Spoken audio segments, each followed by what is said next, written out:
नमो भगवते वासुदेवाय। पञ्चमस्कन्धः अध षष्ठोऽध्यायः। राजोवाच न नूनं भगव आत्मा रामाणं योगसमीरितज्ञानावदर्जित कर्मबीजानाम् ऐश्वर्याणि पुनः क्लेशदानि भवितुमर्हन्ति यदृच्छयोपगतानि। ऋषिरुवाच सत्यमुक्तं किन्त्विह वा एकेन मनसोऽथा विश्रभमनवस्थानस्य षठकिरात इव सङ्गच्छन्दे। तदा चोक्तं न कुर्यात् कर्हि च सख्यं मनसि ह्यनवस्थिते यद्विश्रम्भाचिराचीर्णं च स्कन्दत्तप ऐश्वर्यं नित्यं ददाति कामस्य छिद्रं तमनुयेरसयः योगिनः कृतमैत्रस्य पत्युर्जा एव पुञ्जली कामो मन्युर्मदो लोभः शोकमोहभयादयः कर्मबन्धश्च यन्मूलः स्वीकुर्यात् को नु तद्बुधः अदैवमखिललोकपाललामामोऽपि विलक्षणैर्जडवद् अवधूत वेशभाषाचरितैरविलक्षित भगवत्प्रभावो योगिनां साम्बराय विधिम् अनुशिक्षयन् स्वकळेबरं जिहासुर आत्मन्यात्मानमम् असंव्यवहित अनर्थान्तरभावेन अन्वीक्षमाण उपरतानुवृत्तिरुपमरराम तस्य ह वा एवं मुक्तलिङ्गस्य भगवद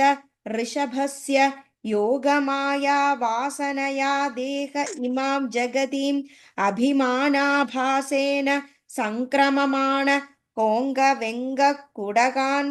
दक्षिणकर्णाटकान् देशान् यदृच्छयोपगत कुडकाचलोपवन आसृङ्कृताम् अश्लमगवळ उन्माद इव मुक्तमूर्धजो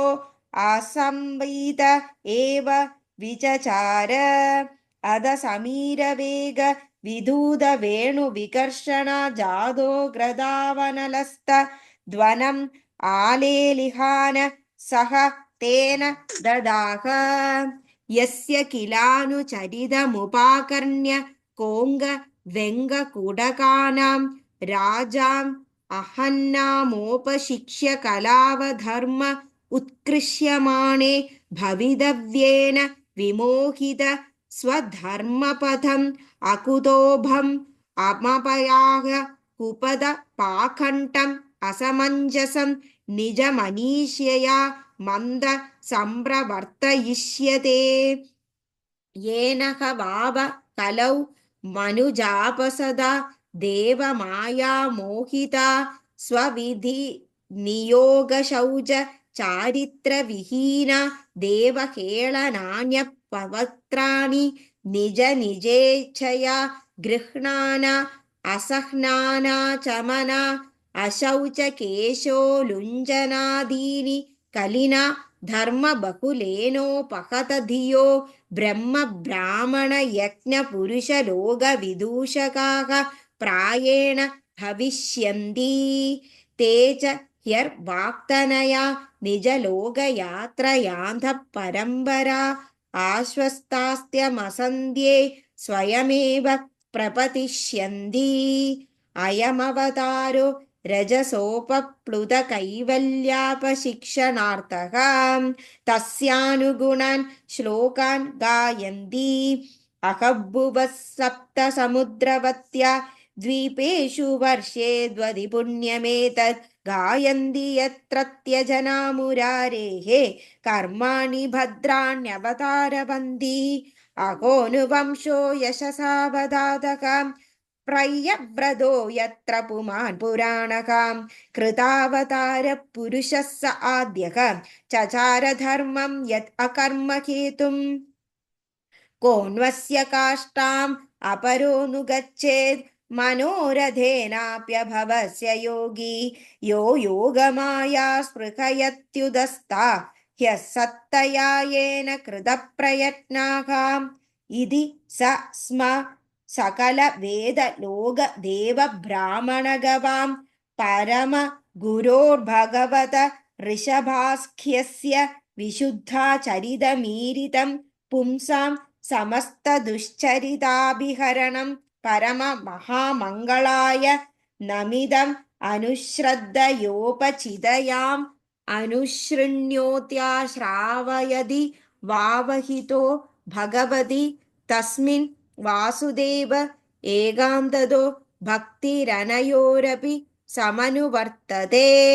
यस्यामेव कवय आत्मानम् अविरतं विविधद्वृजिन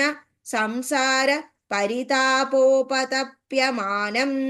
अनुसवनं स्नापयन्तस्तयैव परया निर्वृत्य ह्यपवर्गम् आत्यन्तिकं परमपुरुषार्थम् अपि स्वयम् आसादितं नो एवाद्रियन्ते भगवदीयत्वेनैव परिसमाप्त सर्वार्थः